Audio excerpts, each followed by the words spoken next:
ये भी हमने देखा है, जबकि सरकार की यह पहली जिम्मेदारी है कि वो जनता के लिए भोजन, पानी, आवास, शिक्षा और इलाज की सस्ती सुविधाएं उपलब्ध कराए। कायदे से तो यह सब मुफ्त ही होना चाहिए, लेकिन सरकार अगर सरकारी खजाने को खाली होने का रोना रोते हुए जनता पर टैक्स थोपे और उससे खर्च निकलवाए, तो फिर सरकार में बैठे लोगों को खुद को इन्हीं सरकारी स्कूलों और अस्पतालों में जाना चाहिए, बिना एसी की गाड़ियों और दफ्तरों में बैठना चाहिए। नगर निगम का जो पानी आम जनता पीती है, वही पानी नरेंद्र मोदी, अमित शाह, भूपेंद्र पटेल और मोहन यादव पिए, तो पता चले कि आम लोगों की जिंदगी कैसी होती है। लेकिन मोदी को इन सब से कोई मतलब नहीं है। उनके सत्ता के लालच में आम आदमी की जिंदगी में जहर घुल चुका है।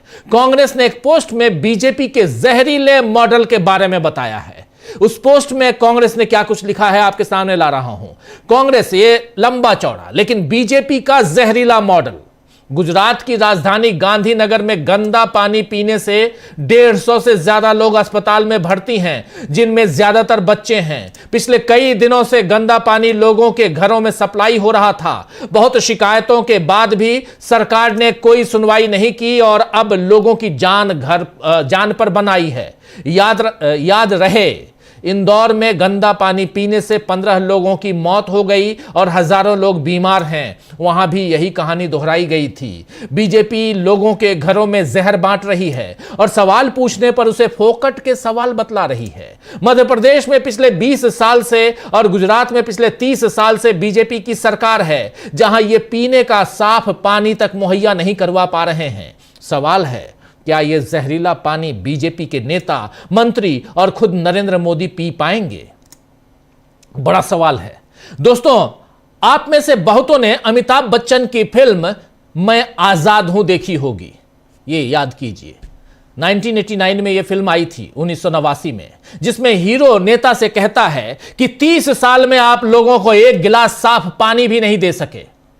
यह डायलॉग है कि 30 साल में आप लोगों को, यानी यहां की जनता को, एक गिलास साफ पानी भी नहीं दे सके।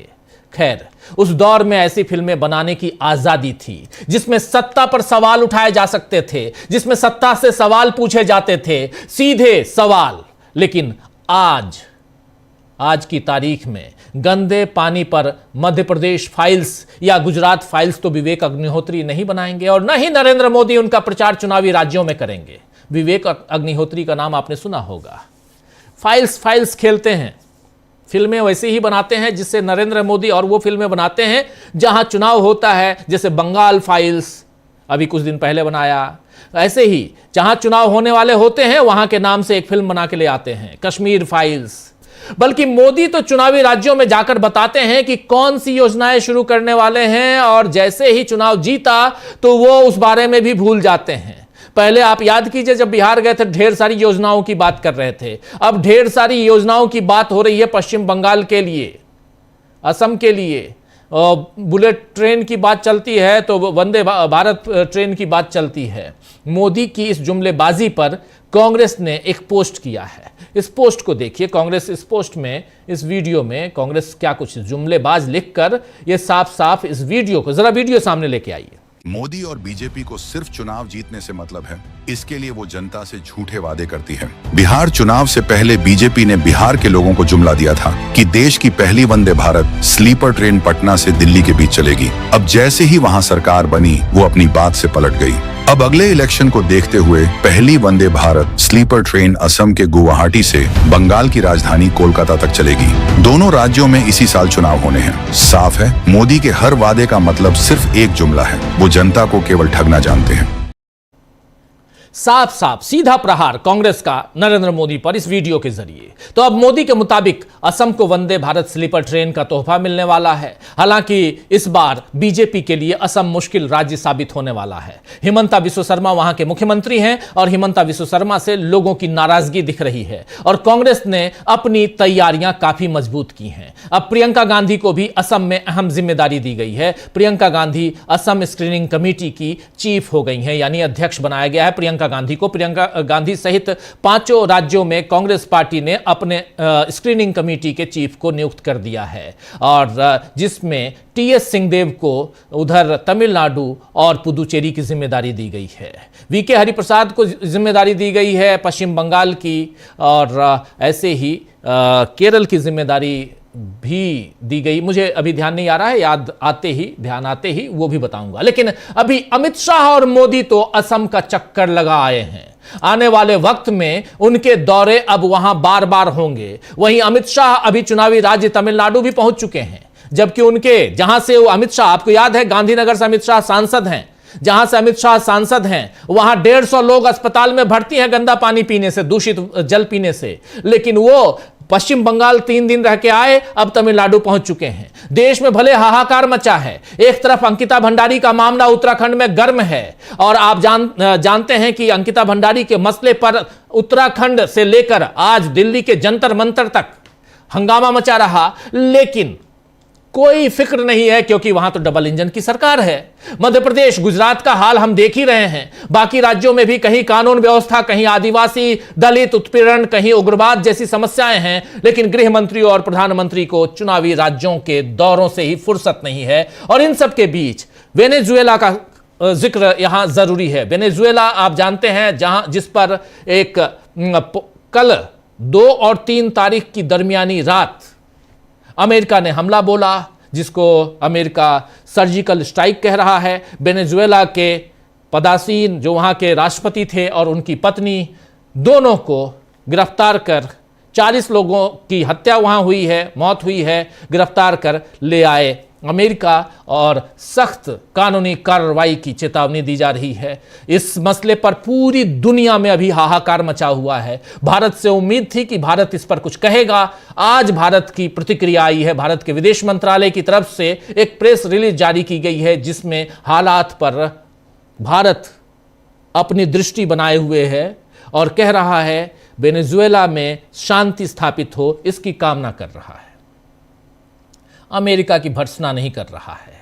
रूस के राष्ट्रपति व्लादिमीर पुतिन ने कल ही प्रेस कॉन्फ्रेंस की, बड़ी सी प्रेस कॉन्फ्रेंस, उसमें पूरी तरह से अमेरिका की और डोनाल्ड ट्रंप की भर्त्सना की। उधर चीन कह रहा है कि आपने जो किया है वो गलत किया है। कल 5 तारीख को यूएनएससी की बैठक है, यूनाइटेड नेशन सिक्योरिटी काउंसिल की कल आपात बैठक बुलाई गई है, और जिसमें इस मसले पर चर्चा होगी। हालांकि बहुत दुखद है कि यूनाइटेड नेशन जो है, अब संयुक्त राष्ट्र संघ अब पूरी तरह एक कठपुतली बन चुका है। उसे बनाया इसलिए गया था कि दुनिया में शांति स्थापित हो, लेकिन तकलीफ यह है कि अब संयुक्त राष्ट्र संघ भी कठपुतली की तरह काम कर रहा है, और दुनिया में अब एक अधिकार दिखाई दे रहा है जहां जिसको चाहे। यह आज तक नहीं हुआ जो अभी अमेरिका ने किया है, डोनाल्ड ट्रंप ने किया है। और इतना ही नहीं, डोनाल्ड ट्रंप ने यह भी कहा है कि अब वेनेजुएला की जो तेल की जो फैक्ट्रियां हैं, तेल के जो कुएं हैं, उसमें अमेरिका की अच्छी कंपनियां इन्वेस्ट करेंगी और अमेरिका का वहां राज होगा। यानी अमेरिका जिसको चाहे वहां के राष्ट्रपति को, वहां के राष्ट्राध्यक्ष को, वहां के प्रधानमंत्री को उठाकर ले जाए। जो कमजोर देश हैं वो अब उनके लिए ये डरावनी तस्वीर है, कह सकते हैं।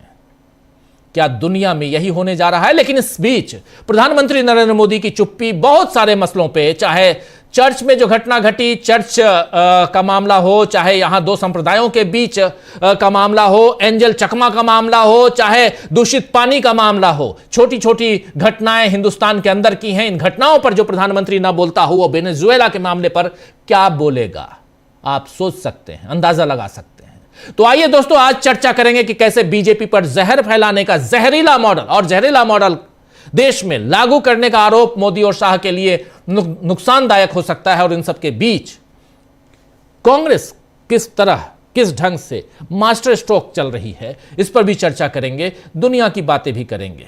सारी चर्चा इस न्यूज पॉइंट में आप सबका स्वागत करता हूं। आइए जरा स्वागत करें हमारे तमाम पैनलिस्ट साथियों का। देखिए, इस वक्त 4 वरिष्ठ साथी हमारे साथ जुड़े हुए हैं। हमारे साथ प्रफुल्ल कोलखियान जी हैं, प्रेम कुमार जी हैं, प्रशांत टंडन जी हैं और जयशंकर गुप्त जी हैं। आप चारों का स्वागत है, इस्तकबाल है, स्वागत इस्तकबाल। अब तमाम दोस्त साथी शुभचिंतक आप सबका जो अब तक जुड़ चुके हैं उनका भी, जो जुड़ने वाले हैं उनका भी। सीधे सबसे पहले आना चाहता हूं प्रेम कुमार जी आपके पास। प्रेम कुमार जी, एक तस्वीर सबके सामने रख चुका हूं, देश और दुनिया में क्या चल रहा है। देश से बात करते हैं। नरेंद्र मोदी और अमित शाह और बीजेपी का जहरीला मॉडल, क्या कहेंगे? ये कांग्रेस कह रही है, मैं नहीं कह रहा।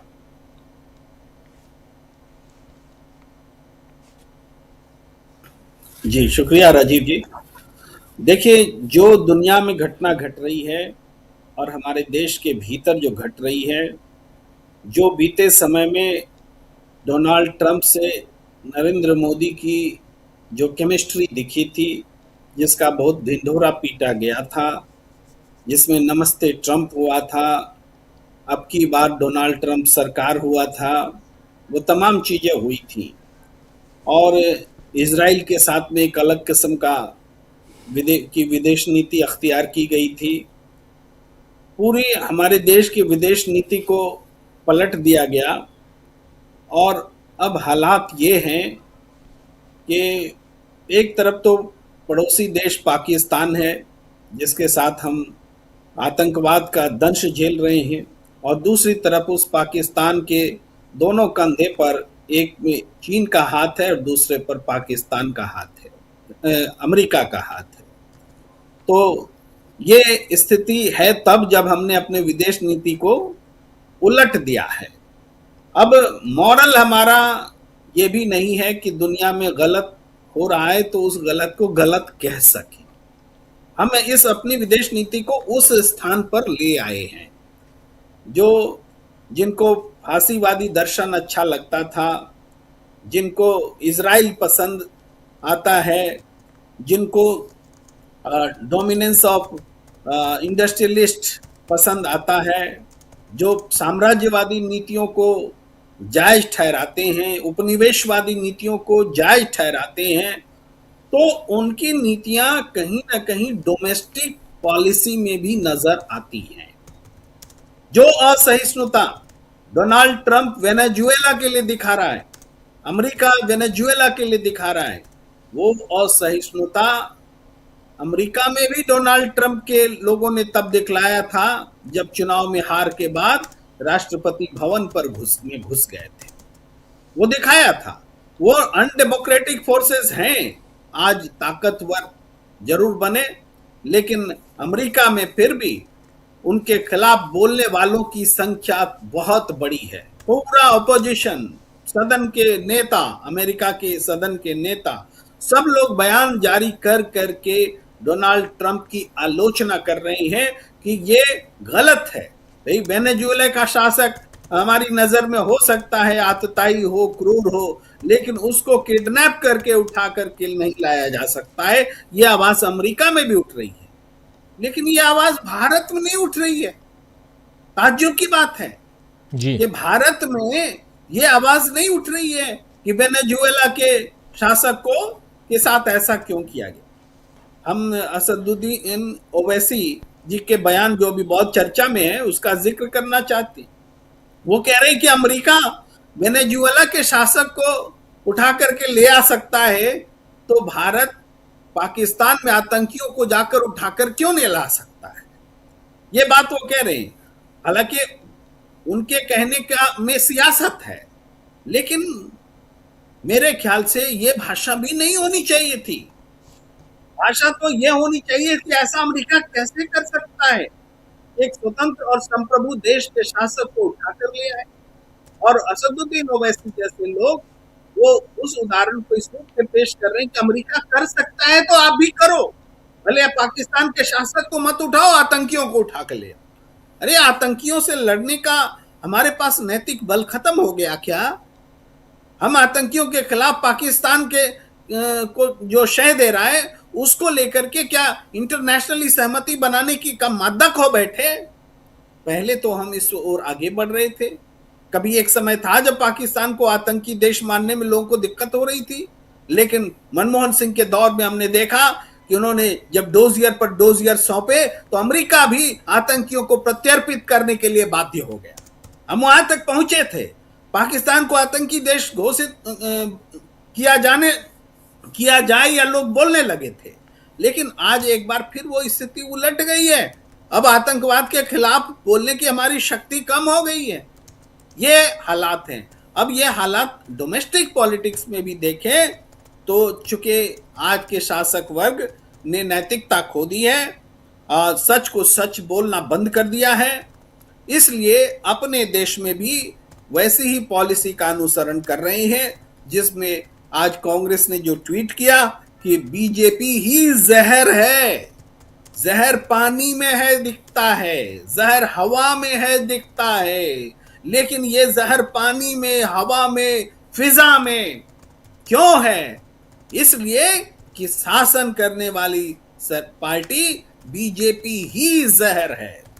भाई इसने तो प्राकृतिक जो चीजें हैं उसमें जहर घोला, लेकिन जो ह्यूमन मेड चीजें हैं, भाई समाज में भ्रष्टाचार है, नफरत है, महंगाई है, अमीर गरीब की खाई है, इन सब वोट चोरी है, डेमोक्रेसी पर हमला है, संविधान पर हमला है, एथनिक पॉलिटिक्स है, एक समुदाय को दूसरे समुदाय से लड़ाने की सियासत है, ये जो पूरे देश को तोड़ने का काम हो रहा है, ये जो बातें हो रही हैं, दरअसल ये उसी असहिष्णु नीति का नतीजा है, जो असहिष्णु नीति वेनेजुएला के राष्ट्रपति को पत्नी के साथ घसीट कर ले जाने में, वहां की डेमोक्रेसी और वहां के शासन पर कब्जा करने में जुटी रहती है और उसके साथ रहती है।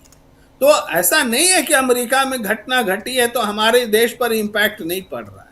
रिएक्शन देने में भी इंपैक्ट है, रिएक्शन छुपाने में भी इंपैक्ट है, जो बोल रहे हैं उसका भी इंपैक्ट है, जो नहीं बोल रहे हैं उसका भी इंपैक्ट है। तो आज देश में हम इस बात के खुशनसीब हैं कि आज भी लोग पानी में जहर है तो उस जहर के खिलाफ सड़क पर है। हम खुशनसीब हैं कि आज महिला की हत्या हो रही है अंकिता भंडारी की, तो उसमें जो सफेद पोश हैं उसके खिलाफ जनता सड़क पर है। वरना ऐसी भी स्थिति आ जाती कि हम संवेदनहीन हो जाते और हम इस पर रिएक्शन देना ही बंद कर देते, जैसा कि वेनेजुएला के मामले में हमारे देश ने एक सरकारी तौर पर उस तरह का रिएक्शन ओढ़ रखा है। भाई हिम्मत कीजिए, हिंदुस्तान को हिंदुस्तान रहने दीजिए। हिंदुस्तान सच के साथ खड़ा रहता है। हिंदुस्तान को आज इजराइल के खिलाफ बोलना था जब इजराइल मानवता का गुनाह कर रहा था मानवता के साथ। आज अमेरिका के खिलाफ बोलना था जब वेनेजुएला के साथ में वो खड़ा होकर के गुनाह कर रहा है, वेनेजुएला के खिलाफ गुनाह कर रहा है। आज आप जानते हैं डिप्लोमेटिक्स जो हमारे राजदूत और हमारे कथित विदेशी जानकार लोग टीवी चैनल पर बैठते हैं तो क्या बोलते हैं? ये तो हर एक राष्ट्र अपने हित के लिए सोचता है। हमारा हित जहां है हम वही बोलेंगे, वही देखेंगे। अरे हमारा हित क्या तात्कालिक घटनाओं में सच्चाई के साथ रहने का नहीं होता है? ये कौन सा हम देश का हित है कि वेनेजुएला के राष्ट्रपति का अपहरण होगा, उस सरकार को अमेरिका चलाएगी और हम चुप रहेंगे? इसी में भारत का हित है। जब अगर इसी में भारत का हित है तो फिर तालिबान की सरकार जब बहाल होती है तो उसमें भी भारत का हित खोजिए। फिर क्यों तालिबानियों को अफगानिस्तान में जाकर छोड़ने गए थे?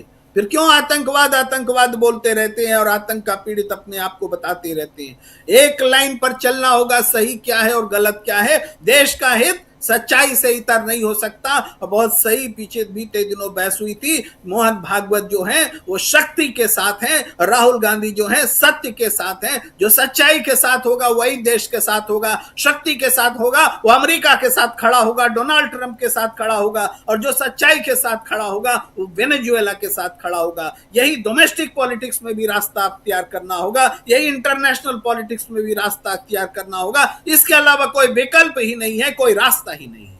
जी बिल्कुल बिल्कुल, आप सही कह रहे हैं कि इसके अलावा कोई विकल्प नहीं है। आप जैसे देश में है वैसे ही विदेश की नीति को भी आपने बना रखा है। विदेश नीति में तमाम अलग अलग देशों, जापान से लेकर रशिया तक और इधर चाइना तक, सबने इसकी भर्त्सना की है। लैटिन अमेरिकी देशों ने भी भर्त्सना की है। जिसकी ताकत कितनी है कितनी नहीं ये मायने नहीं रखता, मायने ये रखता है कि एथिकल राजनीति आप कर रहे हैं कि नहीं कर रहे हैं। जहां पर एथिक्स की बात होती है वहां भारत क्यों पिछड़ता हुआ नजर आ रहा है। और अगर यहां आप विदेश नीतियों में पिछड़ते हुए नजर आएंगे तो कहीं ना कहीं आप देश की नीतियों में भी पिछड़ते नजर आएंगे। आपको सीधा सीधा चुनाव चाहिए, रिजल्ट चाहिए। पुदुचेरी पहुंचे यहां नरेंद्र मोदी के साथी यानी देश के गृह मंत्री अमित शाह, और तमिलनाडु, और वहां कह रहे हैं तमिलनाडु में अप्रैल में हमारी सरकार बनने जा रही है।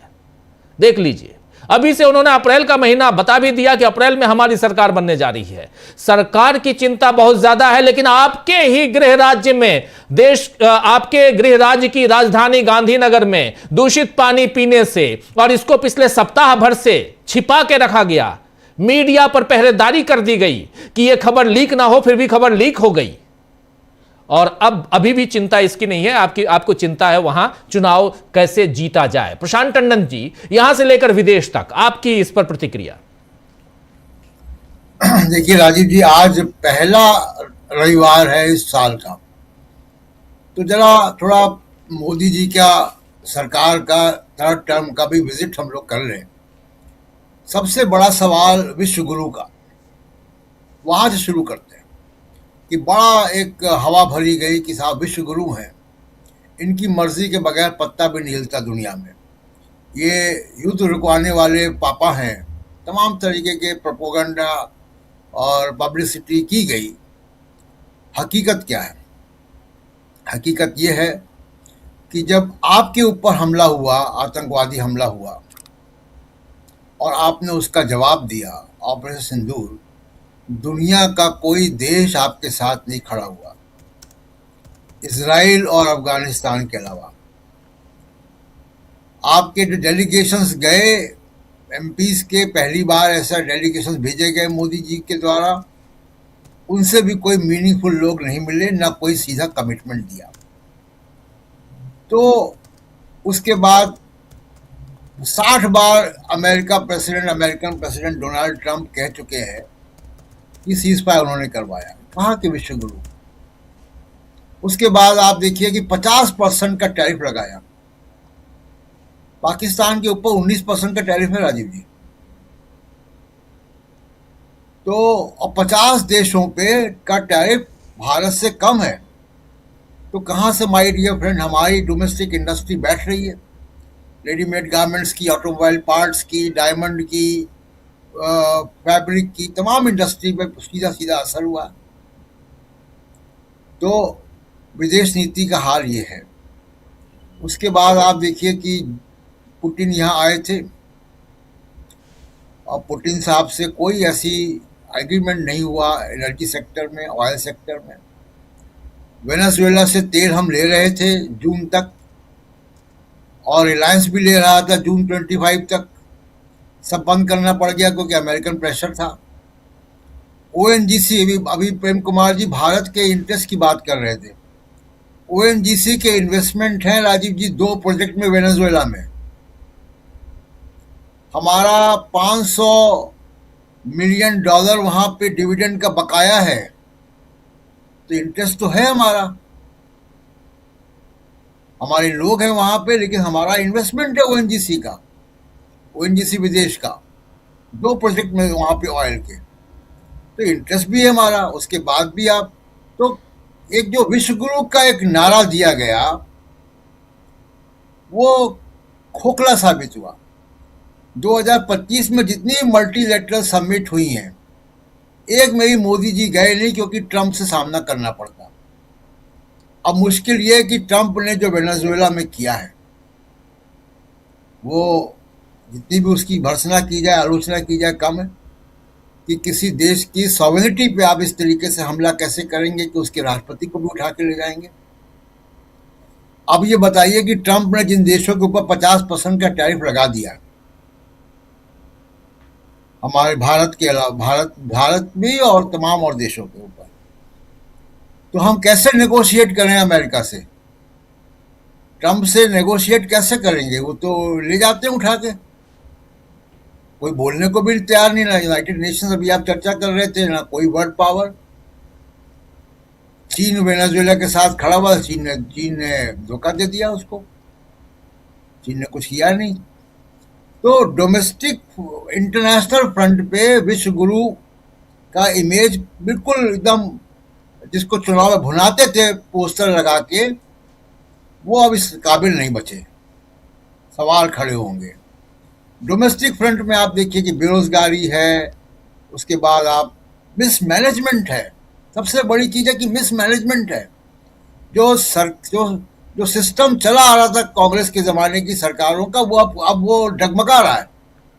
तो आप एक म्यूनिसिपैलिटी भी संभाल नहीं पा रहे हैं इंदौर की, जो कि पानी सप्लाई करती है, जिसको स्वच्छ भारत का, स्वच्छतम शहर का आपने नवाजा हुआ था 7 से 8 साल से।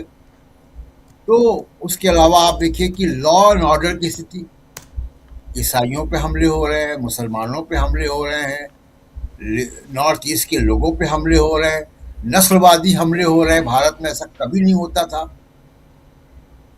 रेप हो रहे हैं और पॉलिटिशियंस उसमें इन्वॉल्व हैं। आपके कोर्ट जो है वो रेप एक्यूज को छोड़ देते हैं, उसकी सजा को सस्पेंड कर देते हैं। तो तमाम सारे मामलों पे आप देखिए, डोमेस्टिक फ्रंट पे, आर्थिक फ्रंट पे, बेरोजगारी पे, प्राइवेट इन्वेस्टमेंट हो नहीं रहे हैं। सब जगह पे कंप्लीट फेलियर है। सिर्फ एक जगह सक्सेसफुल है कि 2025-2024 के लोकसभा चुनाव में 240 रहने के बाद एक झारखंड को छोड़ के सब चुनाव जीते। कैसे जीते वो भी विवाद का विषय है, लेकिन चुनाव जीते। वही एक जो पॉजिटिव बात है बीजेपी के पक्ष में जाती, वो ये है कि चुनाव जीते। इसलिए मोदी जी दर दर भटक, जम्मू कश्मीर भी है उसमें, जम्मू कश्मीर भी है, जम्मू कश्मीर भी है, हाँ जम्मू कश्मीर भी। लेकिन इसलिए मोदी जी दर दर भटक रहे हैं, कभी आसाम, कभी बंगाल, कभी पुडुचेरी, कभी केरला का भी प्लान बनाएंगे। अमित शाह जा रहे हैं केरला। एक भी चुनाव, अब ये चुनाव 2026 के चुनाव है, वो सब हिंदी पट्टी के बाहर के चुनाव है। अब हिंदी पट्टी के बाहर के चुनाव में, और सरकारें वहां अधिकांश जगह सरकारें भी इनकी नहीं है। रिकॉर्ड बताता है कि चुनाव वहीं जीत पाते जहां सरकारें होती हैं। तो इसलिए दर दर भटक रहे हैं कि एक भी चुनाव हारे 2026 में। पहला चुनाव वेस्ट बंगाल का होगा, सबसे बड़ी अग्नि परीक्षा है। एक भी चुनाव हारे तो इनको भयंकर दबाव, इनके ऊपर आंतरिक दबाव है। हम अभी इस पे चर्चा कभी अलग से कर लेंगे कि योगी जी की चुनौती क्या आ रही है, बीजेपी के अंदर क्या हो रहा है, वो भी एक अलग सिनेरियो है। लेकिन भयंकर रूप से मोदी जी के ऊपर दबाव बनेगा। जो कांग्रेस आज कह रही है कि मनरेगा को वापस करना पड़ेगा, एक भी चुनाव हारेंगे इनको बहुत कुछ वापस करना पड़ेगा, बहुत कुछ। और फिर वो 75 साल वाला जो मामला अटका हुआ है वो भी सामने आएगा। जो सवाल अमित शाह से कलकत्ता में एक पत्रकार ने पूछ लिया था, वो सब सवाल आएंगे। वो सब सवाल दबे हुए हैं क्योंकि चुनाव जीतकर आपने एक नैरेटिव जो है बिल्ड किया हुआ है। और एक उसमें आखिरी पॉइंट राजीव जी, कि मीडिया, अब मीडिया की स्थिति थोड़ा फर्क है। अब फर्क ये है कि मीडिया के कुछ मीडिया मालिकों को ये लग रहा है कि जैसे आपका डीबी लाइव है, तमाम सारे जो इंडिपेंडेंट मीडिया हाउसेस हैं, इनके व्यूअरशिप में भी आए वो, इसलिए थोड़ा सा ऑब्जेक्टिव, और कभी अरावली पे, कभी दिल्ली के प्रदूषण पे एक स्टैंड ले रहे हैं गोदी मीडिया के कुछ एंकर।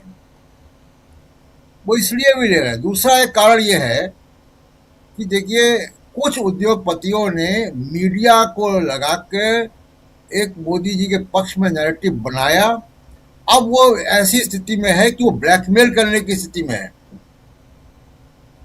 इसलिए थोड़ा थोड़ा पेच कस रहा है वो, कि हमारी जो सपोर्ट है मीडिया के जरिए वो फ्री में नहीं है।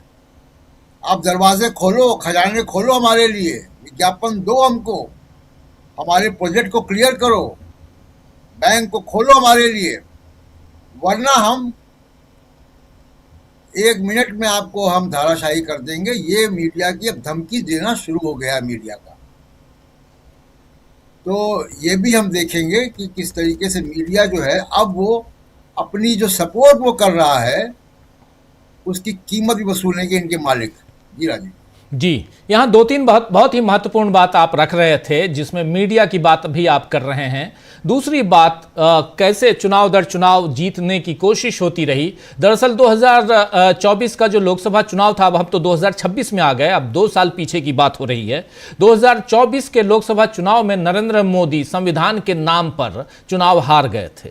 ये हम सब ने देखा। 240 सीटों पर बीजेपी वहां सिमट के रह गई और 240 सीटों में भी वोट चोरी का मामला सामने आया, जिसको राहुल गांधी ने उजागर किया था, आप याद कीजिए कि और उसके बाद फिर हरियाणा का चुनाव, उसके बाद महाराष्ट्र का चुनाव। इन चुनाव में चुनाव दर चुनाव, क्योंकि नरेंद्र मोदी के सामने एक चुनौती थी कि अगर इसके बाद और चुनाव हारते गए, क्योंकि हरियाणा का चुनाव श्योर शॉट हारने वाले थे, महाराष्ट्र का चुनाव श्योर शॉट हारने वाले थे, तो ये लग रहा था, फिर जम्मू कश्मीर और झारखंड का चुनाव तो हार चुके, ये लग रहा था कि हार का सिलसिला अगर इसी ढंग से जारी रहा तो फिर परिस्थितियां बहुत खराब हो जाएंगी। इसीलिए यहां वोट चोरी एक बहुत बड़ा इनके लिए टूल बन के सामने आया, ये लगता है ऐसा। और जो विश्लेषक हैं वो ये कहते हैं। एक दूसरी बात जो आपकी बात में जोड़ रहा हूं, दूसरी बात बहुत महत्वपूर्ण, जिसके बाद सीधे जयशंकर जी आपके पास आऊंगा, फिर प्रफुल्ल जी आपके पास आता हूं और पश्चिम बंगाल का जिक्र भी आपसे करना चाहता हूं। दूसरी महत्वपूर्ण बात, मीडिया के लोगों और खासकर जितने भी मीडिया हैं जिनको आपने गोदी मीडिया बना लिया, पहले आपने गोदी मीडिया बनाया, उसके बाद उनके दाना पानी जो था उस पर आपने लगाम लगाना शुरू किया। अब वो दाना पानी नहीं मिलेगा, यानी विज्ञापन नहीं मिलेंगे, पैसे नहीं मिलेंगे, तो फिर होगा क्या। कुछ लोगों को आप आगे बढ़ा रहे हैं, जिसमें एक को आपने 15 करोड़ में सरकारी चैनल में भेज दिया, एक को आपने भेज दिया कि चलो जी पुतिन का इंटरव्यू ले आओ, एक को आपने कह दिया चलो जी अदानी साहब इस चैनल को खरीद लो, एक को अदानी साहब ने खरीद लिया। और इसके बाद अगर 2 3 4 लोग रहेंगे तो बाकी क्या करेंगे, झुंझुना बजाएंगे या वो घंटा लेके घूमेंगे। वो फिर उनको तो अपना अस्तित्व चाहिए, सिंपल। और झुंझुना घंटा का इस्तेमाल इसलिए कर रहा हूं क्योंकि आजकल इस सरकार में ऐसे शब्दों का, इस राज में ऐसे शब्दों का इस्तेमाल होने लगा, बहुत तकलीफ के साथ कह रहा हूं। तो फिर चूंकि मीडिया के हम भी हैं, तो क्या करेंगे मीडिया वाले, फिर तो रिवॉल्ट, यहीं से तो विद्रोह की शुरुआत होती है प्रशांत जी। हम लोग पूरी दुनिया में देखते हैं विद्रोह की शुरुआत यहीं से होती है, जब आपको दबाने की कोशिश होती है, जब आपका दाना पानी खत्म करने रोकने की कोशिश होती है, तो फिर सामने वाला घंटा नहीं बजाएगा, सामने वाला कटोरा लेके नहीं जाएगा, उसके हाथ में अगर कोई मजबूत हथियार है तो आपके ऊपर प्रहार करेगा, वार करेगा। वही मीडिया के हाथ में है, चाहे जुबान हो, चाहे कागज हो, चाहे कलम हो, कर रहा है, करना शुरू कर दिया। लेकिन असदुद्दीन ओवैसी ने अभी एक ट्वीट किया है। असदुद्दीन ओवैसी पे भरोसा नहीं होता है, लेकिन फिर भी समय समय पे कुछ लोग बातें सही कर देते हैं गलत जुबान से। असदुद्दीन ओवैसी ने एक ट्वीट किया है और वीडियो भी जारी किया है। जरा उस ट्वीट को देखते हैं पहले, और क्या लिख रहे हैं, और वीडियो को भी पहले, चलिए वीडियो सुनते हैं क्या कह रहे हैं। हमने देखा कि वेनेजुएला में ट्रंप ने अपनी फौज को भिजाकर वहां के एक जमहूरी तौर पर मुंतखबशुदा सदर को एक मुल्क से, उसी के मुल्क से उठाकर अमेरिका लेकर चले गए।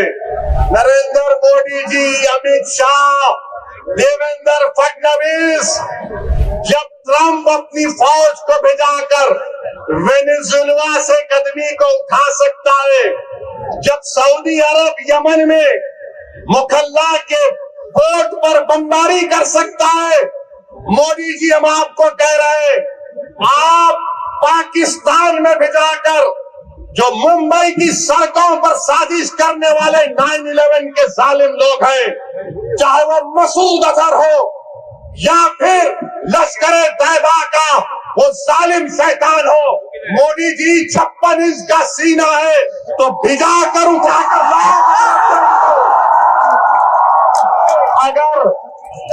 अगर ट्रम्प कर सकता है तो क्या आप कम है?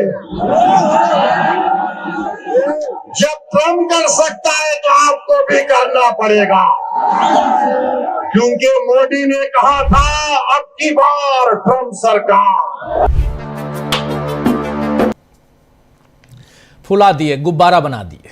चलिए गुब्बारे की हवा निकालने की कोशिश कीजिए जरा जयशंकर जी, बहुत कुछ है बातें, जहरीला मॉडल, इस जहरीले मॉडल की जरा पोल खोलिए। राजीव जी, एक तो जो अमेरिका ने अपनी गुंडागर्दी या दादागिरी दिखाई है वेनेजुएला में, उसके खिलाफ मुझे लगता है कि पूरी दुनिया को एकजुट होना चाहिए। अब पूरी दुनिया में कौन कौन एकजुट होगा कौन नहीं होगा ये तो मालूम नहीं है, क्योंकि आज वेनेजुएला के साथ हुआ है, कल किसी और देश के साथ हुआ जहां संसाधन दिखाई दे। चूंकि अमेरिका की अर्थव्यवस्था बहुत खस्ता हाल हो चुकी है, ये तो सबको मालूम है। अब वो कोशिश कर रहा डकैत की तरह से कि जाकर वहां डकैती कर ले, वहां कर ले, वहां जाकर के वहां के तेल कूपों को कब्जा करेगा, वहां अमेरिकी कंपनियां जाकर के बिजनेस करेंगे, वहां के संसाधनों को लूटेंगे। ये तो साफ साफ कह भी दिया है ना।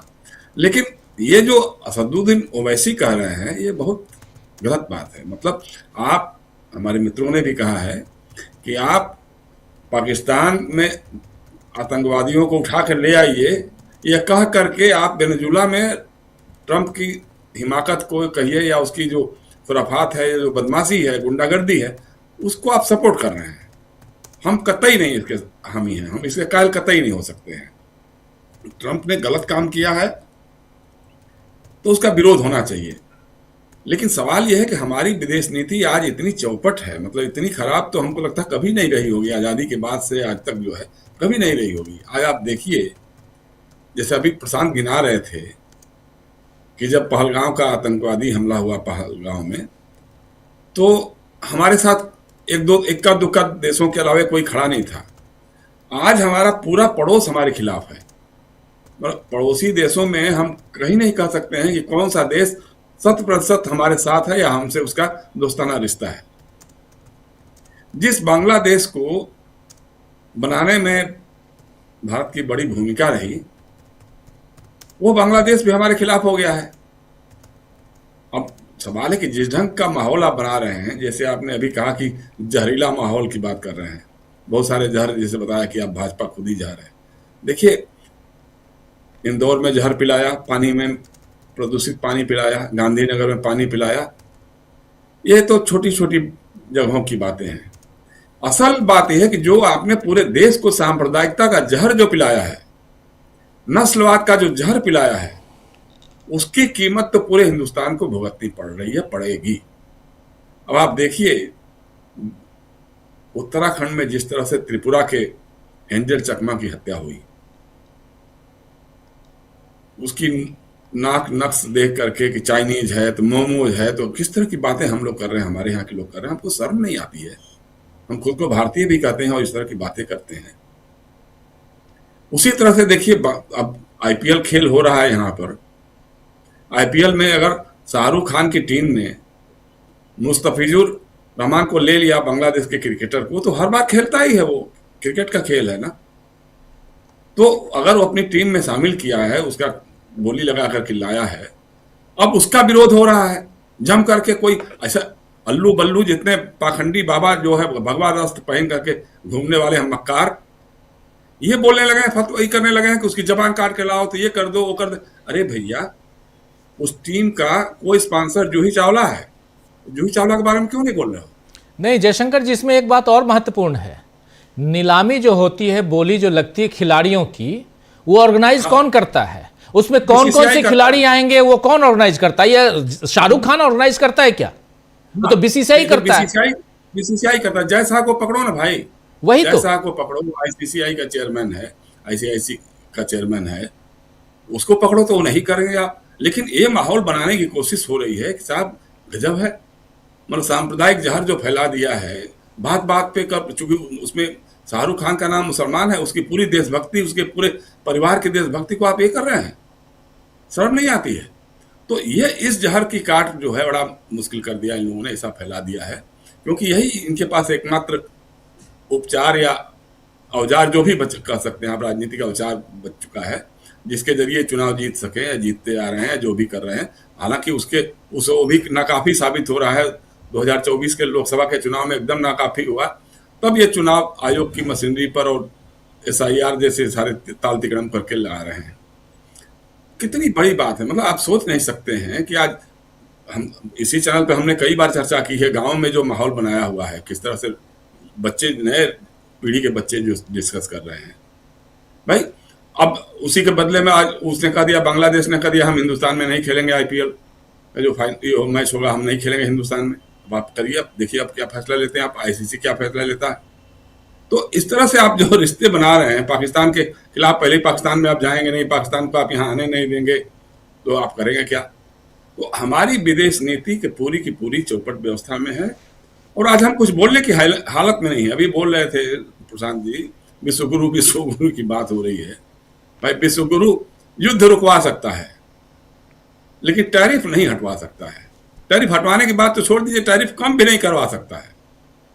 टैरिफ कम करने की बात भी छोड़ दीजिए, टैरिफ पर बात करने की हिम्मत नहीं जुटा पा रहा है कि हम एक बार ट्रम्प से बात तो कर लें।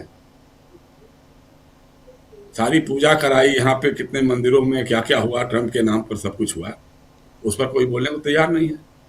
तो ये सारी चीजें हैं, मतलब इस समय देश जो है उथल पुथल की स्थिति में है। जो हालत दिखाई दे रही है, चाहे वो अंकिता भंडारी की बात हो, अंकिता भंडारी के मामले में जिस तरह के बयान आए हैं लोगों के, या वहीं का एक मंत्री जो है, मंत्री जो रेखा आर्या है, उनके पति जो कह रहे हैं, गिरधारी लाल साहू या क्या है, वो कह रहे हैं साहब शादियां होने में कोई रुकावट नहीं है, 20,000 रुपए में तो बिहार से लड़कियां ले आओ, वहां शादी कर लो। 3 शादियां हैं इनकी, अब ऐसा सुनने में आया है। अब उसमें से कौन खरीद के लाए हैं, कौन क्या किए हैं तो मालूम नहीं है। रेखा जी को खरीदा है कि क्या किया है, ये तो वही बता सकते हैं। लेकिन इतनी शर्मनाक बातें हो रही हैं, कर रहे हैं। उत्तर प्रदेश का एक मंत्री जो निषाद है, उसने कहा, क्या कह दिया नीतीश कुमार के बारे में, जब नीतीश कुमार ने किसी बच्ची का बुर्का खींचा था जी, उस पर जब किसी जर्नलिस्ट ने पूछा तो निषाद ने क्या कहा कि अरे भाई बुर्का ही ना हटाया था, कहीं इधर उधर कर दिया होता तो क्या होता, कहीं इधर उधर हाथ लगा देता तो क्या होता। मतलब इतने बेशर्म इस तरह का बयान दे रहे हैं और फिर भी सरकार में बने हुए हैं। इंदौर में 15 लोग गंदा पानी पी करके मर गए, और वहां का विधायक, वहां का मिनिस्टर अगर जर्नलिस्ट सवाल करता है तो कहता है कि फोकट का सवाल क्या करते हो, ये फोकट का सवाल क्यों पूछते हो, और जब कुछ और बोलता है तो कहता घंटा। और फिर भी वो मंत्री बना हुआ है सरकार में। उसी सरकार में एक मंत्री विजय शाह, जब पहलगांव ऑपरेशन सिंदूर जब हो रहा था, उस समय जो हमारी सोफिया कुरैशी थी, उसके बारे में क्या उसने बयान दिया। ये सब करने के बावजूद, अदालती ऑब्जर्वेशंस के बावजूद वो सब मंत्री बने हुए हैं, कोई दिक्कत नहीं है। और अमित शाह से बेशर्मी से के अलावा और क्या उम्मीद कर सकते हैं आप। गांधीनगर में लोग त्राही माम कर रहे हैं, गंदे पानी, प्रदूषित पानी पी करके 100-150 लोग बीमार पड़े हैं, और पता नहीं कितने और लोग पड़े हुए होंगे। तो मीडिया से जो क्षण की खबर आ रही है वो आप बता रहे हैं जी, 150 लोगों की बात आ रही है, 150 लोगों की बात आ रही है, और पता नहीं कितने लोग होंगे, क्या होगा। लेकिन आप गांधीनगर जाने के बजाय, वहां के एडमिनिस्ट्रेशन को दुरुस्त करने के बजाय, वहां तथ्यों का पता करने के बजाय, जो घायल हुए लोग, बीमार पड़े हुए लोग हैं, उनके लिए राहत की बातें करने के बजाय आप जाके तमिलनाडु में सरकार बनवा रहे हैं। 5 राज्यों में चुनाव है। मैं दावे के साथ कह सकता हूं कि 4 राज्यों में तो इनकी लुटिया डूबने वाली है। एकमात्र रह गया राज्य असम, जहां इनकी अपनी सरकार है, लेकिन वहां भी माहौल बहुत खराब है।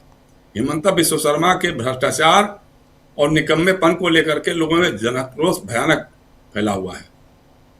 और अभी आपने देखा, वहां तो चूंकि गौरव गोगोई बहुत ही लोकप्रिय नेता है, मुझे लगता है कि अभी इस दौर में जो सबसे समझदार युवा नेता के रूप में जो विकसित हुआ है वो गौरव गोगोई है। लोकसभा में भी जो हमने सुना उनको, और वो संगठन के मामले में भी उपनेता विपक्ष हैं, लोकसभा में उपनेता विपक्ष है, उपनेता विपक्ष है। और असम में उस आदमी ने पार्टी को खड़ा कर दिया है, और वहां का इंचार्ज अब प्रियंका गांधी को बना दिया है। अब प्रियंका गांधी में लोग इंदिरा गांधी की तस्वीर देखते हैं, इसमें तो कोई दो राय नहीं है। और इंदिरा गांधी असम में काफी लोकप्रिय थी, काफी उनका ये था। तो अगर प्रियंका गांधी वहां जाएंगी और कांग्रेस पूरी ताकत झोंकेगी वहां पर, तो मुझे लगता है कि चुनाव आयोग अपना काम करेगा ही करेगा। उसके बावजूद बहुत अच्छी हालत में बीजेपी वहां पे नहीं दिखाई देगी। बंगाल की हालत देख ही रहे हैं आप, केरला तमिलनाडु सर पटक के मर जाएं, लेकिन ये 2-4-10 MLA से ऊपर की बात कभी सोच भी नहीं सकते हैं, ऐसा संभव ही नहीं है। तो चुनाव तो ये हारने जा रहे हैं। और इसलिए ये मामला तो है, चूंकि अभी इसके पहले जो चुनाव हुए हरियाणा, दिल्ली, महाराष्ट्र, बिहार, अब इन्होंने तो अपना ताल तिकड़म करके चुनाव जीत लिया और एक अश्वमेध यज्ञ का घोड़ा लेकर के दौड़ना शुरू कर दिया। लेकिन मुझे लगता है कि ये घोड़ा बंगाल से लेकर आसाम तक, केरल से लेकर तमिलनाडु और पुडुचेरी में फिसल के गिर सकता है। जी राजीव जी। जी, ये अश्वमेध का घोड़ा है या कौन सा घोड़ा, लेकिन ये इतना जरूर है कि वोटों की चोरी होती रही है और इसके प्रमाण राहुल गांधी ने दिए, और इस पर और मुहर तब लग जाती है जब राहुल गांधी के सवालों का जवाब चुनाव आयोग नहीं देता है। पहले तो कह रहा था, पहले प्रेस कॉन्फ्रेंस में चुनाव आयोग की हलफनामा दीजिए या देश से माफी मांगिए, लेकिन उसके बाद चुनाव आयोग चुप हो गया। तो चुप्पी आखिर मौनम स्वीकार लक्षणम, यानी आप अगर चुप हैं इसका मतलब है कि आप उसे स्वीकार कर रहे हैं, आपकी चुप्पी स्वीकारोक्ति है का कारण होती है, ये कई बार कहा जाता है। तो क्या यहां पर चुनाव आयोग आगे भी अपने उस क्रम को बढ़ाएगा? एसआईआर की प्रक्रिया जारी है कई राज्यों में, 12 राज्य, उसमें पश्चिम बंगाल भी है। असम में एसआईआर नहीं बल्कि एसआर करवाया गया है, स्पेशल रिवीजन, और उसमें सब जगह वोट कटे हैं, वोटर्स कटे हैं, लेकिन असम में 4 लाख वोटर बढ़ गए, 4 लाख वोटर बढ़ गए हैं इस बार एसआर में। खबर भी आप लोग सुन चुके होंगे। लेकिन इसके अलावा तमिलनाडु है जहां ठीक ठाक संख्या में वोटर्स कट गए, केरल में वोटर्स कट गए, पुदुचेरी में कट गए, और इसके बाद क्या इन राज्यों पर जो कि आज के हालात हैं वैसी हालत में जो दावा कर रहे हैं अमित शाह, इन हालात से इतर जो दावा कर रहे हैं, क्या वो सही साबित होने वाला है? क्या अप्रैल में तमिलनाडु में बीजेपी की सरकार बनने जा रही है? अगर सरकार केरल में, तमिलनाडु में, पुदुचेरी में और असम में और पश्चिम बंगाल में बन जाती है बीजेपी की सरकार, तो 1000% ये तय मानिए कि वहां कुछ गड़बड़ हुआ है, ये तय मानिए, क्योंकि एक लंबी एंटी इनकम्बेंसी है। लेकिन इन सब के बीच ये जो जहरीला मॉडल जिसका उल्लेख कर रही है कांग्रेस पार्टी, इस मॉडल का असर कितना पड़ने जा रहा है राज्यों के चुनाव में, और क्या या सिर्फ ये कुछ बातें, हवाई बातें हैं जो यहीं की वहीं यहीं धरी रह जाएंगी और फिर चुनाव दर चुनाव बीजेपी जिस पर फोकस्ड है वो जीतते चली जाएगी? जरा सुनना चाहता हूं, समझना चाहता हूं प्रफुल्ल जी आपसे, और हमारे साथी अमलेंदु उपाध्याय जी भी जुड़ गए हैं इस कार्यक्रम में। अमलेंदु जी, आपका स्वागत करता हूं इस चर्चा में। प्रफुल्ल जी। साथियों को नमस्कार। देखिए सर, ये तो जहरीला, तो ये हवा पानी सबको जहरीला बना रहे हैं। हम जानते हैं कि इनका हमेशा दुधारी तलवार पर चलते हैं। 60-70 हजार करोड़ रुपए का पानी, बोतल बंद पानी का कारोबार है। वो उस कारोबार में लोग हैं, उस कारोबार को और समृद्ध करने के लिए भी सारा खेल किया जा रहा है, और इसलिए भी इन पानी के आपूर्ति पर ध्यान नहीं दिया जाता है। और जाहिर है कि गुजरात में, और जहां पर ये शायद गांधीनगर बता रहे हैं, मुझे लगता है कि हमारे गृह मंत्री का चुनाव क्षेत्र भी गांधीनगर ही है, तो वो वहां से हैं, अडवाणी जी का क्षेत्र रहा है और काफी गुजरात का केंद्र है। और यहाँ इंदौर जो सबसे सुरक्षित और स्वच्छ शहर माना जाता था, वहां इस तरह की घटना हुई है, बहुत ही दुखद है। और बाकी जो शब्दावलियों का इस्तेमाल हो रहा है, तो जहर, ये तो गांधीनगर बड़ा ऐतिहासिक है। जी। अडवाणी का टिकट काट के वहां से नरेंद्र मोदी को उठाया गया था, उतारा गया था, और अब अमित शाह है, नरेंद्र मोदी दोनों जगह से उतरे थे। याद कीजिए 2014 का चुनाव, गांधीनगर भी और फिर यहाँ वाराणसी भी। गांधीनगर को उन्होंने बाद में छोड़ दिया, अमित शाह वहां से चुनाव लड़े, जीते, और अमित शाह वहां के सांसद हैं। लेकिन इससे भी बड़ी बात है कि गांधीनगर हो या कोई और नगर हो, ये पहली बात कि इन दोनों महानुभावों का वो गृह राज्य है। कम से कम अपने गृह राज्य में तो स्वच्छ जल दे दें, और वहीं पे हम गांधीनगर में, अहमदाबाद में आप ये कॉमनवेल्थ गेम्स करवाने जा रहे हैं। जी खैर, अपनी बात आगे। जी, न सिर्फ इनका गृह राज्य है, बल्कि ये तो गुजरात मॉडल लेकर के आए थे जी, मॉडल देने वाला राज्य पूरे देश में। जी बिल्कुल, पूरे देश। तो अभी तो शुरुआत हुई है, देखिए कि मॉडल में जहर है तो उस जहर का असर है। लेकिन जिस ढंग की ये कोशिश कर रहे हैं, चुनाव को जिस ढंग से इन्होंने जहरीला बनाया है, पूरी चुनाव प्रक्रिया को, उससे लोकतंत्र बीमार हो रहा है, उससे लोकतंत्र पूरी तरह से बीमार हो गया है। और पूरी दुनिया इस बात को देख रही है। वहां पर जो हम लोग वेनेजुएला की जो घटना घटी है वेनेजुएला की, उसकी हम लोग भर्त्सना करते हैं। भारत सरकार अभी बहुत ही गंभीरता से देख रही है और देखने के बाद फिर कुछ कहेगी। तो अभी वो गंभीरता से देखे, लेकिन लोग महसूस कर रहे हैं कि भारत सरकार को जितनी गंभीरता से देखे उससे अधिक गंभीरता से लोग भारत सरकार को देख रहे हैं कि भारत सरकार ने ऐसी कठिन घड़ी में कोई वक्त नहीं दिया। वहां पर जो कई आरोप थे, जायज नाजायज अपनी जगह पर है, लेकिन एक आरोप यह भी था कि चुनाव को वहां भी जहरीला बनाया गया था। और वहां जब चुनाव को जहरीला बना दिया गया और अमेरिका को यह मालूम हो गया कि इस तरह की स्थिति यहाँ पर भीतर में है, और तभी अमेरिका ने ऐसा साहस का इस्तेमाल किया कि जाकर के वहां के राष्ट्रपति को धर दबोचा। अपहरण ही तो कर लिया है, सीधी सी बात है। उनका अपहरण करके अपने यहाँ ले आए हैं। चीन और ये तमाम बोल रहे हैं, जो दक्षिण कोरिया के भी जो किंग जॉन्ग है वो बोल रहे हैं कि इन्हें करो, नहीं तो दुश्मनी है, नहीं तो इसका नतीजा भोगना होगा। उधर ईरान का मामला है, इतना बड़ा तेल का भंडार है वेनेजुएला के पास, उस पर उनकी नजर है और वो बोलते हैं कि वो शासन करेंगे, वो शासन करेंगे वहां, वो उनके निर्देशन में सब कुछ चलेगा। ऐसा लगता है कि वेनेजुएला में राष्ट्रपति शासन लागू कर दिया गया है और जब चाहेंगे तब ये हमारे ट्रंप महोदय दुनिया के किसी भी देश पर राष्ट्रपति शासन लागू कर देंगे, उनके वो अधिकार हासिल हो गया है। मैं ये कहना चाहता हूं कि भारत में जिस प्रकार से चुनाव को जहरीला बनाया जा रहा है, अंतर्राष्ट्रीय समुदायों के बीच में गलत संदेश जा रहा है। भारत के विपक्ष ने तो हमेशा अपनी मैच्योरिटी दिखाते हुए विदेशी मामलों में हमेशा उनको आंतरिक सपोर्ट किया है, भारत सरकार के साथ खड़े रहे हैं। अभी भी जो स्थिति होगी, जो भी भारत सरकार का निर्णय होगा, मुझे लगता है कि निश्चित रूप से विपक्ष उनके साथ खड़ा होगा। लेकिन सरकार अगर देशी मामले में, घरेलू राजनीति में अगर विपक्ष के साथ या पूरे देश के साथ खड़ी नहीं होती है विपत्ति की घड़ी में, तो ये बड़ा भारी मुश्किल की चीजें होंगी। इसलिए वहां पर तो हो रहा है, जो चीन का संबंध इससे है, ईरान में मामला अलग फंसा हुआ है, यूक्रेन में अलग फंसा हुआ है। ये तेल के खेल की राजनीति कहां से कहां ले जाएगी। विरोध और दुनिया भर में हो रहे हैं, अमेरिका में भी हो रहे हैं, भारत में भी इसका विरोध होना चाहिए था। पता नहीं अभी राजनीतिक पार्टियां क्या सोच रही है। कल से तो भारत में अपनी आंतरिक समस्याओं पर भी बातचीत होगी, कल से शायद 5 तारीख है, तो कल ही से मनरेगा पर भी यहाँ पर बातचीत होगी अपने यहाँ भारत में, कांग्रेस पार्टी का जो कार्यक्रम है।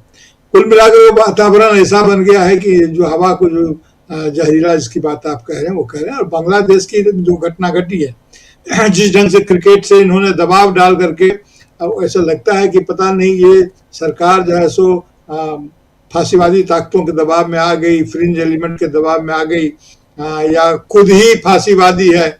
ऐसा लगता है कि खुद ही किसी दबाव में नहीं आई, ये खुद ही फांसीवादी आचरण कर रही है और पूरे देश को दबाव में ले रही है। अब जानते हैं कि हमारे पड़ोसी देश के साथ रिश्ते खत्म हो गए, खराब हो रहे हैं। बांग्लादेश हमारा दुश्मन नहीं है, हमने बांग्लादेश को दुश्मन बनाया।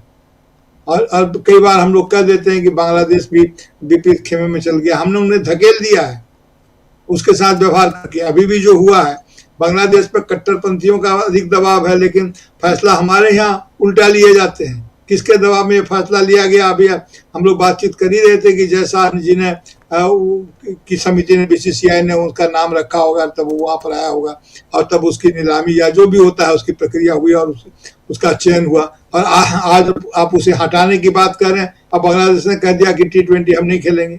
अगर ऐसी बात हो जाती है तो कल को पूरी दुनिया खेल के मैदान में भी आपको बहिष्कृत कर देगी, और तब आपका क्या हुआ? खेल तो एक माध्यम है, एक रिश्ते बनाने के लिए, वातावरण को सही और सुलूक करने के लिए। और ये समझते हैं कि इसका पश्चिम बंगाल में उनको राजनीतिक लाभ होगा। अभी तो चुनाव केंद्रित सब कुछ करते हैं, तो पूरा असर होगा पश्चिम बंगाल की राजनीति पर। इसका कोई अच्छा असर नहीं होने जा रहा है, क्योंकि पश्चिम बंगाल के लोग इसे भी थोड़े से हिंदू में अब उस तरह से नहीं सोचते जैसा वो सोचते हैं। देश के मामले को लेकर को बिल्कुल सोचते। जी प्रफुल्ल जी, आपका वीडियो डाउन हो रहा, माफी चाहूंगा, मैं रोक रहा हूं आपको, लेकिन बहुत इंपॉर्टेंट बातें जो आप रख रहे थे, बहुत महत्वपूर्ण बातें यहाँ रख रहे थे और आगे भी चर्चा जारी रखते हैं। जरा जल्दी से आता हूं अमलेंदु जी आपके पास। अमलेंदु जी, बहुत कुछ है, देश और दुनिया दोनों जगह, दुनिया में अभी हाहाकार मचा हुआ है। आधी दुनिया ने इस पूरे मसले को, वेनेजुएला के मसले पे आधी दुनिया ने इसकी भर्त्सना की है, लेकिन भारत ने भर्त्सना नहीं की है। भारत ने 3 शब्दों में, 3 लाइन में अपनी बात रख दी है। पहली बात, भारत का कहना है कि वेनेजुएला में हालिया घटनाक्रम गहरी चिंता का विषय है। हम वहां की बदलती स्थिति पर करीबी से नजर रखे हुए हैं। बस भारत वेनेजुएला के लोगों की सुरक्षा और उनकी भलाई के लिए अपने समर्थन को फिर से दोहराता है। हम सभी संबंधित पक्षों से अपील करते हैं कि मुद्दों का समाधान बातचीत के जरिए शांतिपूर्ण तरीके से किया जाए, ताकि क्षेत्र में शांति और स्थिरता बनी रहे। अमेरिका से हम कुछ नहीं कहेंगे, हमारी हिम्मत नहीं है कहने की। और यहां पर तकलीफ है जब विदेश का मामला है और उसमें अगर भारत की विदेश नीति में गड़बड़ियां दिखाई देती हैं तो हम जैसे पत्रकारों को बोलना पड़ता है। इसमें अगर कोई कहे कि नहीं ये देश का विदेश का, पाकिस्तान और भारत के बीच जब कॉन्फ्लिक्ट हुआ, ऑपरेशन सिंदूर चला, हम भारत के साथ थे, भारत की सेना के साथ थे और भारत की सेना का पुरजोर समर्थन कर रहे थे। लेकिन अगर आप भारत को कहीं, इस देश को कहीं दांव पे लगाने की कोशिश करेंगे तो फिर हम आपका समर्थन नहीं करेंगे, यह भी तय है। यह साफ साफ एक मीडिया का फर्ज होता है, एक पत्रकार का फर्ज होता है। और हम और आप छोड़ दीजिए, पत्रकार हैं, मीडिया है सेकेंडरी, प्राइमरी इस देश के नागरिक होने के बाद के कारण भी यह फर्ज बनता है कि हम अपने देश की रक्षा की सौगंध लेते हैं और वो उस पर हम कायम रहें। लेकिन कोई भी अगर हमारे देश की रक्षा या कहीं ना कहीं देश को अगर बदहाल स्थिति में ले जाने के लिए आतुर हो तो फिर हम आपका साथ कैसे देंगे, सवाल उठता है। इसलिए तो चलिए, एक तो यह है कि वेनेजुएला पर अभी घटनाक्रम बहुत तेजी से हम बदलते हुए देख रहे हैं। तेल का खेल है, ये सब जान रहे हैं। तेल के कुओं में आग लगी हुई है। आग मतलब वो नहीं कि ओरिजिनल आग लगी हुई है, वहां पे आग लगाने की कोशिश कर रहे हैं डोनाल्ड ट्रंप खुद बिजनेसमैन हैं। वो चाहते हैं कि पहले देख लीजिए, अगर आप चीन को पे लगाम कसने की कोशिश कर रहे हैं तो आप तीसरे वर्ल्ड वार को बुला रहे हैं आप अपने दरवाजे पे। आप चीन को रोकने की कोशिश कर रहे हैं ईरान से, चीन को रोकने की कोशिश कर रहे हैं वेनेजुएला से, और भारत को आपने रोकने के धमका के आपने रोकने की कोशिश कर दी रशिया से, जहां से भारत तेल खरीद रहा था। भारत भी रशिया से तेल लेता है, ईरान से तेल लेता है, वेनेजुएला से उतनी मात्रा पहले लेता था, अब तो बिल्कुल नहीं। तो इस पे लगाम लगाकर और सारे कुओं पे आप अपना हक जमाना चाहेंगे। अब ईरान में आप अयतुल्ला अली खामनेई को आपने कब्जे में लेना चाहेंगे, उधर मादुरो को आपने कब्जे में ले लिया, आप इधर चीन के ऊपर और रूस के ऊपर भी दबाव बनाने की कोशिश करेंगे, तो कहीं ना कहीं ये तीसरे विश्व युद्ध की आहट आप दे रहे हैं, ये दिखाई दे रहा है। और इन सब पे हम लोग चर्चा और करेंगे, विस्तार से चर्चा करेंगे अमलिंदु जी। लेकिन यहां बहुत ही महत्वपूर्ण बात है कि इन सब के बीच हमारे भारत में, हमारे देश में जो सत्तारूढ़ दल है वो क्या कर रहा है। वो इंदौर के बारे में कुछ नहीं बोलता, वो गांधीनगर के दूषित पानी से कितने मरे हैं ये नहीं पता, 150 बीमार हैं ये खबर आई है, उसके बारे में कुछ नहीं बोलता। अंकिता भंडारी के मामले पे कुछ नहीं बोलता, उत्तराखंड में जो हुआ। वो गाजियाबाद में या उत्तर प्रदेश में कहीं कुछ होता है, वो कफ सिरप के बारे में कुछ नहीं कहता है, वो एंजल चकमा के बारे में कुछ नहीं कहता है, वो क्रिसमस पर यहां उपद्रवी लोग जो उपद्रव मचाते हैं उस पर कुछ नहीं कहता है। रायपुर में इन लोगों को गिरफ्तार किया गया था, उसके बाद जब कल वो छूट के आए हैं तो उनके पक्ष में नारेबाजी, उनको कंधे पे उठाकर बजरंग दल के लोगों को, और जिस प्रकार नारेबाजी हुई है और इस ईसाई समुदाय के खिलाफ जो वहां पर अपशब्द कहे गए हैं, इस पर कुछ नहीं कहता। ये कुछ नहीं कहता जिसे कांग्रेस पार्टी जहरीला मॉडल कह रही है। क्या कहेंगे आप इस पे? निश्चित तौर पर राजीव जी, ये मॉडल तो जहरीला है ही, और यही गुजरात मॉडल है। जिस गुजरात मॉडल की बात हो रही है, गुजरात मॉडल भी यही जहरीला मॉडल है। आपको याद होगा कि 2014 के लोकसभा चुनाव में जब मोदी जी गुजरात मॉडल लेकर आए थे, तो जब पूछा जाता था कि गुजरात मॉडल क्या है, तो बताते थे विकास का मॉडल है गुजरात मॉडल। तो विकास के नाम पे उस समय लेकर आए थे कि विकास का मॉडल गुजरात मॉडल है, कि वो कौन सा विकास था गुजरात का, वो अभी तक बताया नहीं गया कि विकास का मॉडल कहाँ है। मुझे राजीव जी अच्छी तरीके से याद है, इसकी भूमिका ये थी वो 2011-12 से ही बनना शुरू हो गई थी कि गुजरात का कोई विकास का मॉडल है। 2012 का विधानसभा चुनाव था उत्तर प्रदेश का, मैं एक टीवी चैनल पे था बहस में, और जो उसके संपादक साहब थे वो उस समय बहस करवा रहे थे, तो उन्होंने बताया कि बहुत विकसित है गुजरात। तो मैंने उन्हें बताया कि ये एजेंडा है, इसको चलाया जाता है, प्रोपेगेंडा है, और गुजरात विकसित नहीं है, तमाम जो मानक है उनमें बहुत पीछे है। बहरहाल वो काफ़ी ज़्यादा गुस्सा हो गए ऑनलाइन ही, और फिर उन्होंने ये कहना पड़ा कि हमारे जो एक्सपर्ट हैं उनको जानकारी नहीं है असल में गुजरात की, वो जानकारी उन संपादक महोदय के पास ही थी। तो ये राजीव जी उस समय से शुरू हो गया था बनाना कि गुजरात मॉडल कोई है। लेकिन जो असली गुजरात मॉडल है राजीव जी, वो पहले उसकी पोल खुली तब जब ट्रंप आए और नमस्ते ट्रंप हुआ, तब उसकी पोल खुली, जब दीवारें जो थी, वो पर्दे जो थे वो लगाए गए, और झुग्गी झोपड़ियाँ जो थी और बस्तियाँ थी, नाले होते, वो उनसे छिपाए गए। तब मालूम पड़ा कि कोई गुजरात का विकास मॉडल ऐसा भी है जो पर्दों से ढका जाता है जब ट्रंप आ जाता है, और अब जो है वो गांधीनगर के जरिए विकास मॉडल खुलकर सामने आ रहा है। तो ये तो राजीव जी इनके विकास का जो मॉडल है, गुजरात मॉडल है, उसकी असलियत जो है वो जनता के सामने बार बार आती है। और यही गुजरात मॉडल राजीव जी इंदौर में भी है, इंदौर में भी वही मॉडल तो वहीं से लाया गया ना, मॉडल तो सब जगह गुजरात का ही लागू किया जा रहा है, वही मॉडल है। और वही मॉडल राजीव जी उत्तराखंड में अंकिता भंडारी के मामले में भी है, गुजरात मॉडल। भाई वहाँ सब जब बिल्किस बानो के जो रेपिस्ट हैं वो जमानत पर जब छूट के आते हैं तो उनका कैसे स्वागत किया जाता है, तो यही मॉडल जो है ये अंकिता भंडारी के मामले में भी उत्तराखंड में जो है वो लागू किया जा रहा है। तो मॉडल इनका राजीव जी सब जगह एक है, लेकिन इस मॉडल के बीच में राजीव जी चिंताएं बढ़ती हैं। वो देश में तो खैर चिंता है ही कि देश में लोकतंत्र रहेगा कि नहीं रहेगा, लोकतंत्र रहेगा तो किस हालत में रहेगा, कैसा लोकतंत्र रहेगा।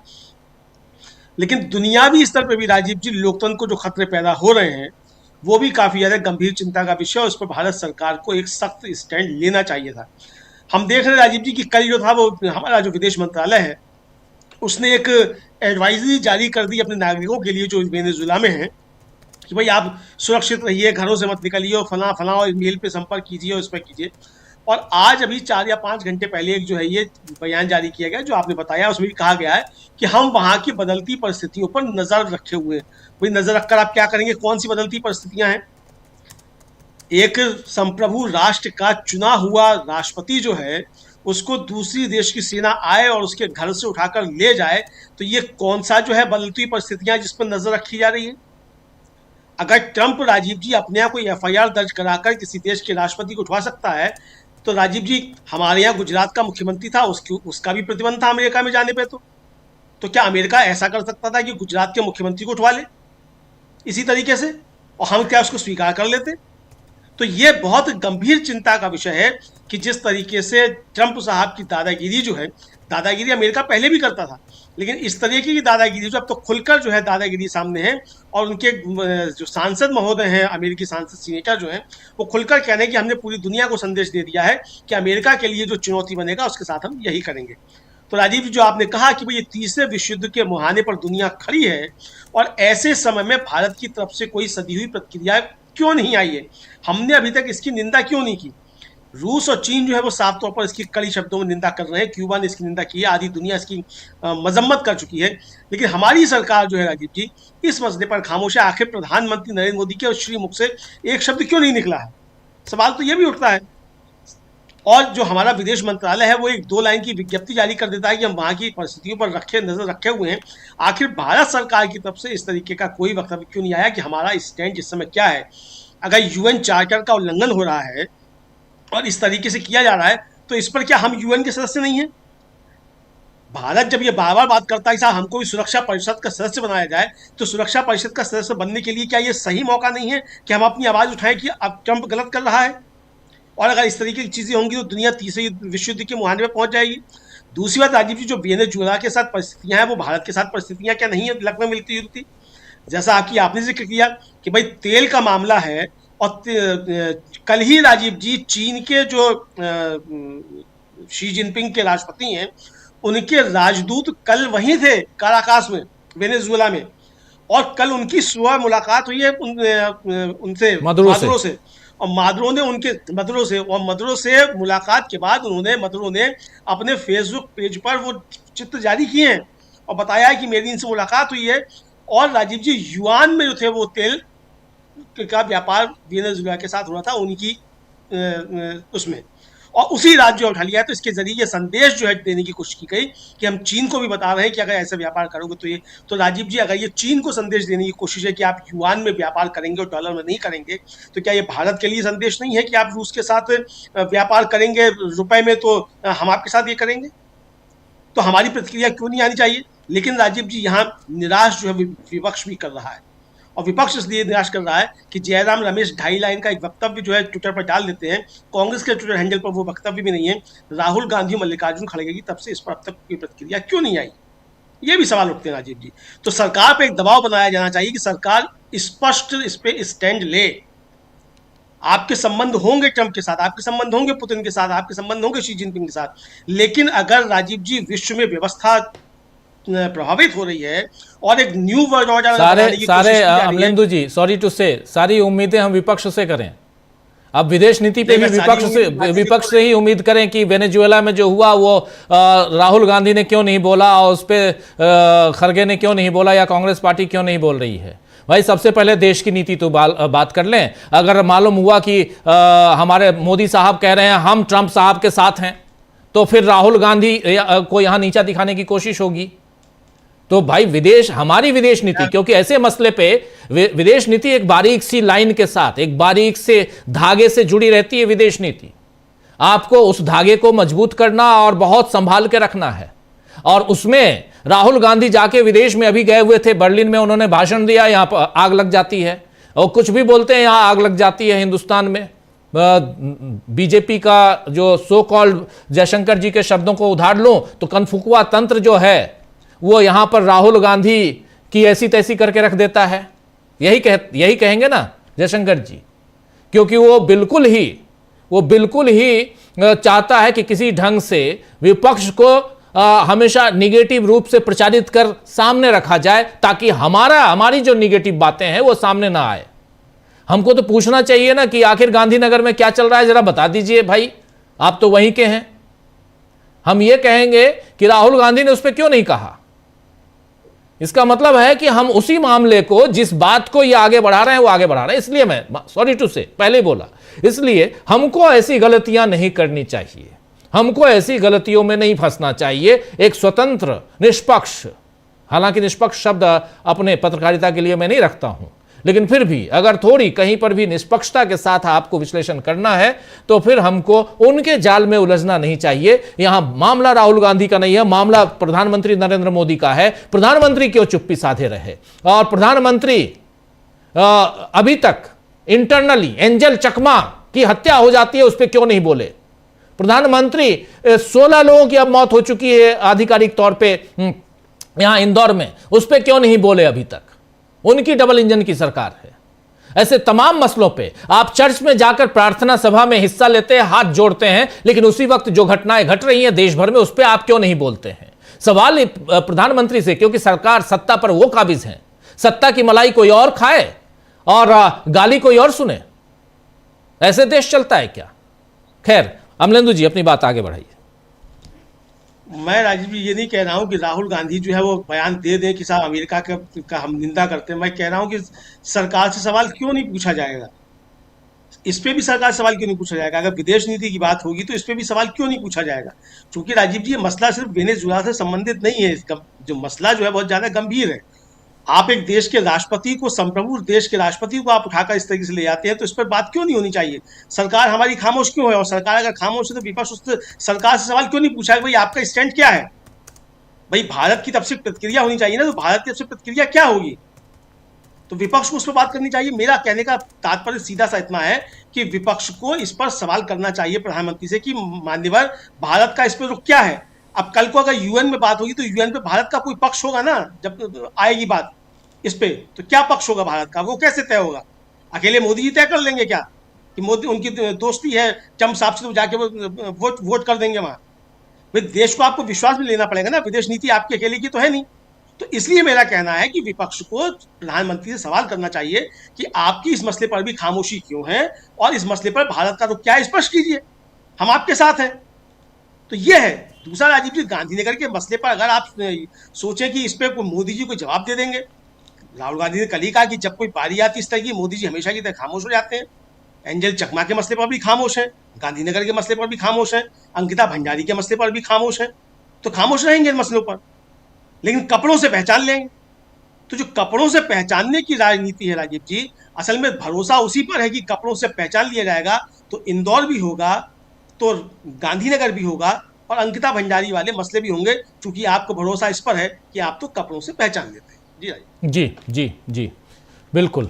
प्रेम कुमार जी, बहुत सारी बातें हम लोग फर्स्ट राउंड में कर चुके हैं, अब थोड़ा सा हम आगे बढ़ें और इन तमाम मसलों को ज़रा आने वाले, क्योंकि अभी से 15-20 दिन बाद गर्माहट जो है वो सिर्फ और सियासी गर्मी रहेगी, चुनाव चुनाव चुनाव की चर्चा होगी, और वो गर्मी भरने की कोशिश अमित शाह और नरेंद्र मोदी ऑलरेडी कर रहे हैं। अमित शाह पहुंच गए वहाँ तमिलनाडु, और तमिलनाडु से बिल्कुल हुंकार भर रहे हैं कि अप्रैल में हमारी सरकार यहाँ बिल्कुल खूंटा गाड़ने वाले हैं, हम यहीं बनने वाली हमारी सरकार तमिलनाडु में।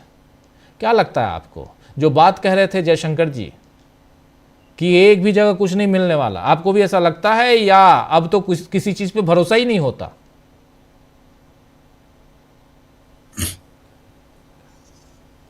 अब भी बची हुई हैं, उम्मीद बची हुई है। जम्मू कश्मीर में बीजेपी रिजल्ट नहीं ले आ पाती है, जम्मू में ले आती है, कश्मीर में नहीं ला पाती है, इतनी तक तो बची हुई है।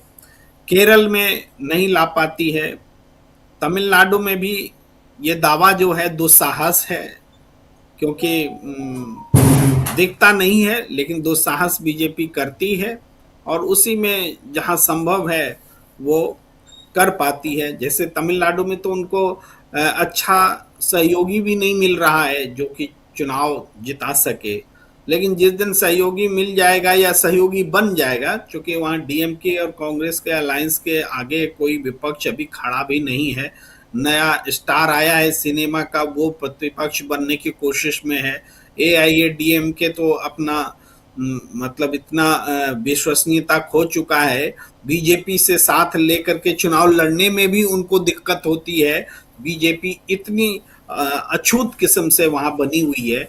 तो ये सारी चीजें बताती हैं कि भाई मशीन भी कितनी बेईमानी करेगा, चुनाव आयोग भी कितना समर्थन करेगा, वोट चोरी भी भाई वही तो चोरी करेगा जहां चोरी की संभावना रहेगी। तो यहाँ पर थोड़ी उम्मीद दिखती है, जगती है। एक बात मैं कहूं, क्योंकि वापस से उस विषय पर ही थोड़ा जाने का मन हो रहा है जी। अभी आईपीएल का बांग्लादेश की टीम का ऐलान हुआ है कुछ घंटों पहले, तो लिटन दास को कप्तान बनाया गया है, यानी एक हिंदू को कप्तानी सौंपी गई है।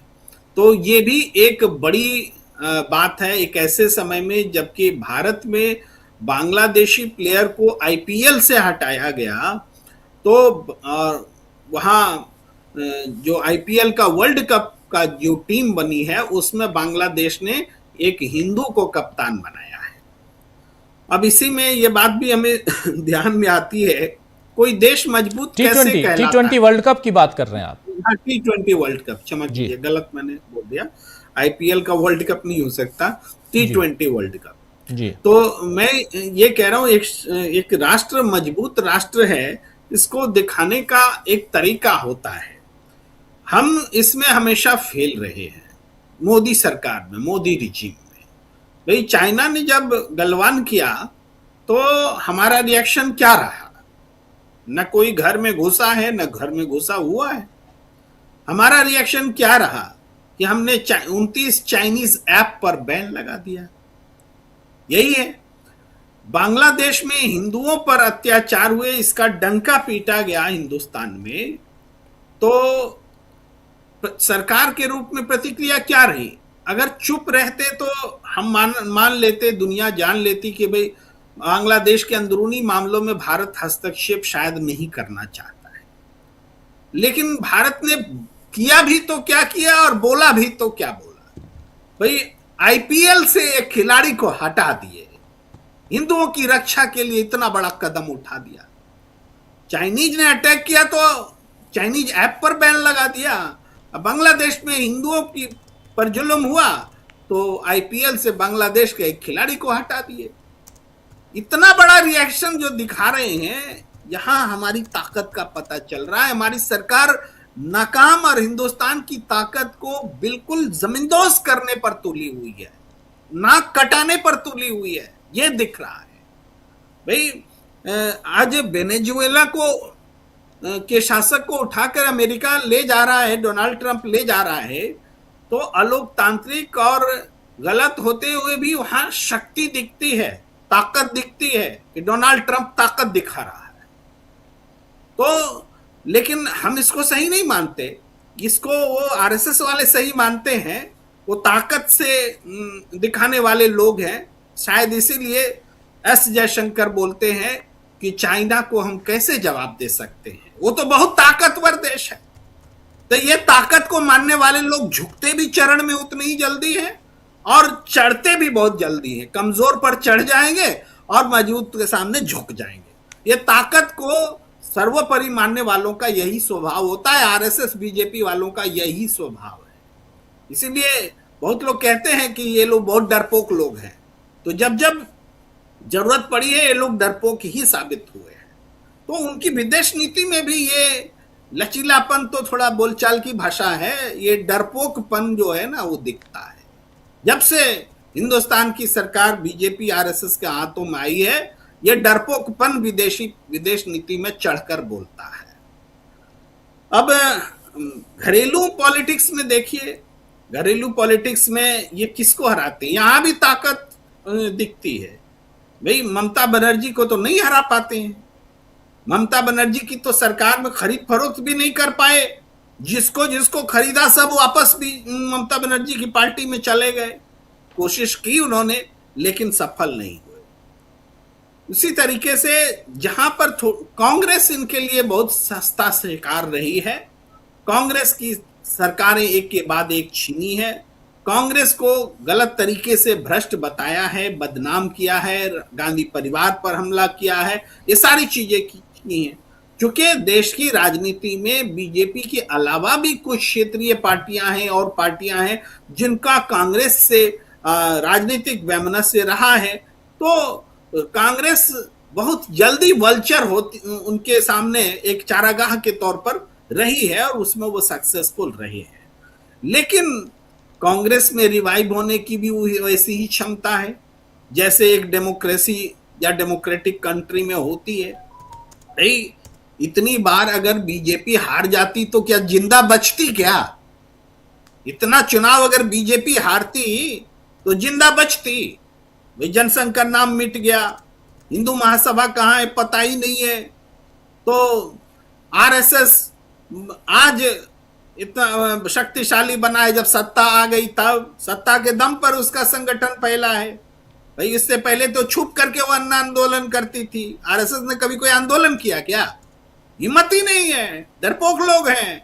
ये अन्ना को खड़ा करके पीछे से छुप के आंदोलन करते हैं। आज जब सत्ता मिल जाती है तो बड़े बड़े ज्ञान देने के लिए आ जाते हैं, दुनिया का सबसे बड़ा संगठन। अरे संगठन में खुल करके आज तक मेंबरशिप का तरीका तक नहीं घोषित किया, संविधान तक घोषित नहीं किया, छुप करके काम करने वाले लोग हैं। आरएसएस का कोई संविधान देखा क्या हमने?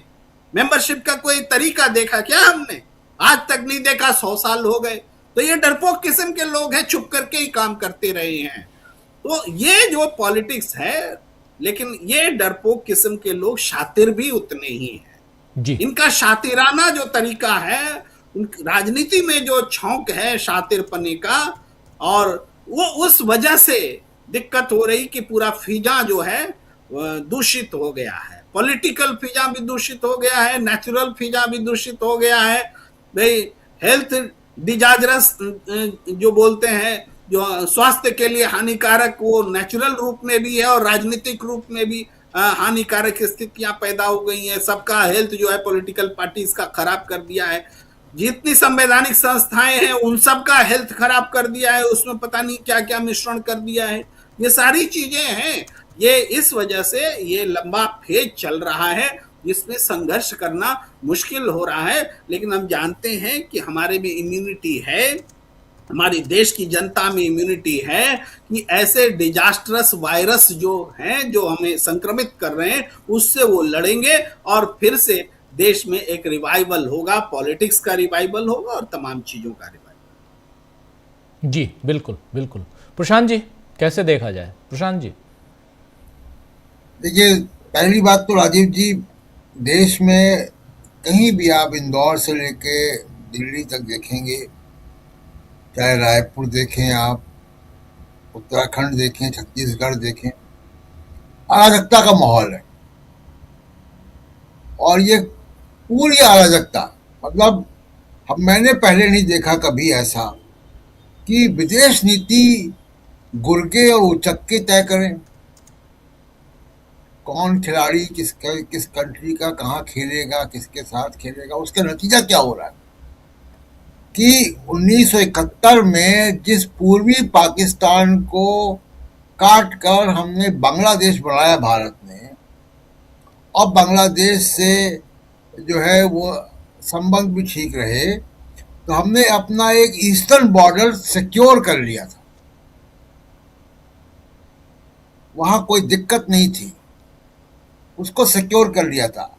घुसपैठिया करके प्रधानमंत्री नरेंद्र मोदी ने बांग्लादेश को, और आप देखिए कि एक सड़क छाप जो लिंच मॉब है उसकी भाषा, एक अनपढ़ गंवार कोई व्यक्ति है उसकी भाषा, गृह मंत्री की भाषा और प्रधानमंत्री की भाषा एक जैसी है। ये कभी आपने देखा? ये तो शब्दावली भी एक जैसी है, वही शब्दावली इस्तेमाल हो रही है। और उसका नतीजा क्या हो रहा है कि आप, जो कभी नहीं हुआ, पाकिस्तान, पूर्वी पाकिस्तान को, यानी पाकिस्तान के हाथ काट के बांग्लादेश बना दिया, उसके बाद कभी नहीं हुआ कि पाकिस्तान और बांग्लादेश के संबंध अच्छे हो जाएं। आज जब हम आप यहाँ बात कर रहे हैं तो पाकिस्तान, वो बांग्लादेश एयरफोर्स चीफ पाकिस्तान में है,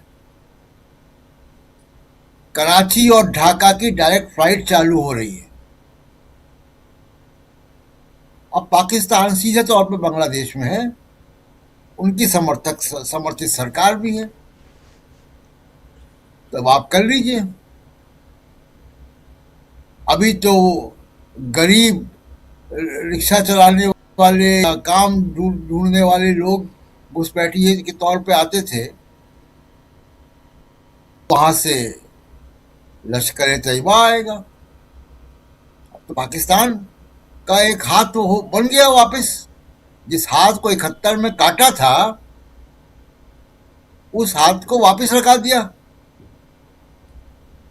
ये जो कारनामा है, ये कैसे होता है?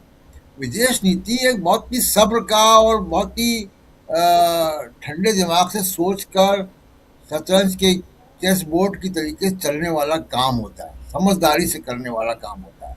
इस काम में बड़े बड़े थिंक टैंक लगे हुए हैं, प्रोफेसर्स हैं, डिप्लोमेट्स हैं। ये जिम्मेदारी अगर आप साधुओं को, उचक्कों को, लफंगों को दे देंगे कि वो तय करें कि भारत के संबंध किससे क्या होंगे, तो यही होगा कि जो अभी तक नहीं हुआ था कि पाकिस्तान में बैठे हुए हैं बांग्लादेश एयरफोर्स चीफ और डायरेक्ट फ्लाइट चल रही है। ये एक बहुत ही त्रासदी हुई है भारत की विदेश नीति के साथ कि वो अब सड़कों पर तय हो रही है। जी, ये दिखाता है कि कितनी अराजकता जो है वो पूरे देश में फैली हुई है कि किसी पे कंट्रोल नहीं है। यानी मोदी जी ने एक ऐसा जानवर बना दिया कि उसको अब खुद ही कंट्रोल नहीं कर पा रहे हैं। सही तो ये जो है धीमे धीमे उनकी जो ग्रिप है वो खत्म हो रही है। अब जिस मीडिया को वो कर, मीडिया का भी चर्चा हो ही रही है। मीडिया, आप देखिए ना कि इस्लामाबाद, लाहौर, कराची तो मीडिया जिता चुका था। वहां तो ये एंकर जाके चाय पी रहे थे ऑपरेशन सिंदूर के दौरान। तो पूरी दुनिया में नाक कट गई इनकी मीडिया की। मजाक उड़ रहा है, अभी तक मजाक उड़ता है। जब भी लिखा जाता है किसी भी विदेशी अखबार में, तो यही लिखा जाता है कि इंडियन मीडिया जो है पाकिस्तान में लाहौर, कराची, इस्लामाबाद सब जगह पहुंच गया था। भारत के सेना प्रमुखों ने कहा कि हमारा आधा समय तो फेक मीडिया की फेक न्यूज़ को सुधारने में समय खराब हुआ, ऑपरेशंस के समय। तो ये कंप्लीट अराजकता का माहौल है और मुझे लगता है कि 2024-2026 में ये बढ़ेगा। और एक और काम जो मोदी जी ने किया है, जिस पे हम लोग आगे भी चर्चा कर सकते हैं, अभी बात हो रही थी, प्रेम कुमार जी बात कर रहे थे क्षेत्रीय पार्टियों की। बीजेपी एक काम कर रही है बड़े सिस्टमैटिक ढंग से कि कांग्रेस के रिवाइवल का जिम्मेदारी बीजेपी ने ले ली है। वो उन क्षेत्रीय पार्टियों को खत्म कर रही है जहां जिनकी लड़ाई कांग्रेस से थी। वो बीजेडी को उन्होंने सत्यानाश किया, बीआरएस को तेलंगाना में किया, यही काम अब वो जो है वो आंध्र प्रदेश में कर रहे हैं। तो वो जहां भी जा रहे हैं वो कांग्रेस के लिए, जैसे मान लीजिए कि बीजेडी को अगर आप खत्म करेंगे तो उसको बीजेडी को रिप्लेस कौन करेगा वहां पे? बीजेडी किससे निकल के बनी बीजेडी? जाहिर सी बात है कि वो कांग्रेस ही रिप्लेस करेगी बीजेडी को, उसका वोट बैंक, और उस वैक्यूम को कांग्रेस ही भरेगी।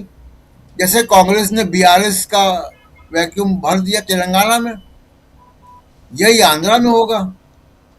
तो ये काम भी मोदी जी ने अपने जिम्मे में ले लिया है कि कांग्रेस का रिवाइवल भी मोदी जी ही करेंगे।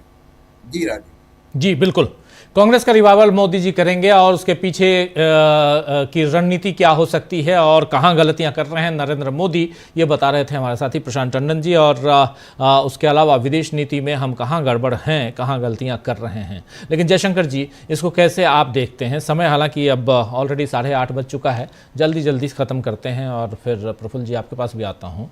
जयशंकर जी, देखिए, विदेश नीति की जो बातें हो रही हैं, मेरा अपना मानना है कि अगर भारत सरकार में दमखम नहीं था बोलने का कि अमेरिका की अगर भर्त्सना करना है, नहीं करना है, आप एक सर्वदलीय बैठक तो बुलाते, आप ऑल पार्टी मीटिंग बुलाते और कहते भाई देखिए ऐसी ऐसी समस्या है और अगर इस तरह का वेनेजुएला में हुआ है तो फिर और कहीं और भी हो सकता है और ये तो फिर हमको विश्व युद्ध के मुहाने पर ले जा सकता है। तो आप लोगों की क्या राय है? हम लोगों की संवेद एक जानी चाहिए, राय जानी चाहिए।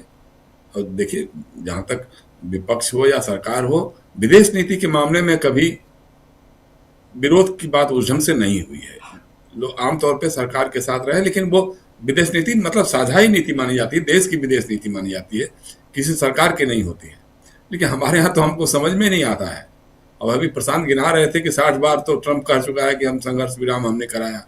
अब देखा एक नया दावेदार आ गया, बीजिंग ने कहा, चीन ने कहा कि नहीं साहब, वो तो हमने संघर्ष विराम हमने करवाया है। और एक नए सलाहकार दिखाई दे गए। अभी तक तो हम अजीत डोभाल का नाम जानते थे कि राष्ट्रीय सुरक्षा सलाहकार हैं। एक आनहर कानर जो है, वो बाबा कौन है पाखंडी, वो कह रहा है कि मैंने सलाह दी थी, मेरी सलाह से मोदी जी ने ऑपरेशन सिंदूर शुरू कराया।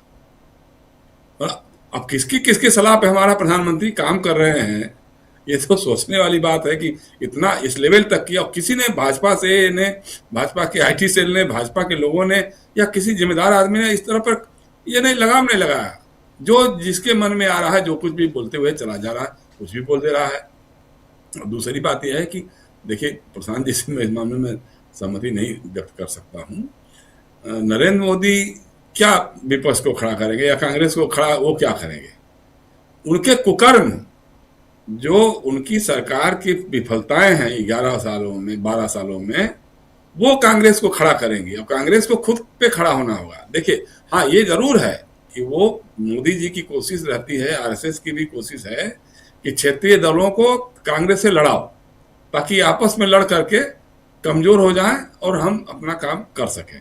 ये उनकी कोशिश हो सकती है। लेकिन अब उसमें वो क्या कर लेंगे भाई? राहुल गांधी की लोकप्रियता जिस ढंग से बढ़ी है, हालांकि हमारी कई मसलों पे मतभेद है कांग्रेस के साथ, है कि भाई कांग्रेस पार्टी राहुल गांधी के साथ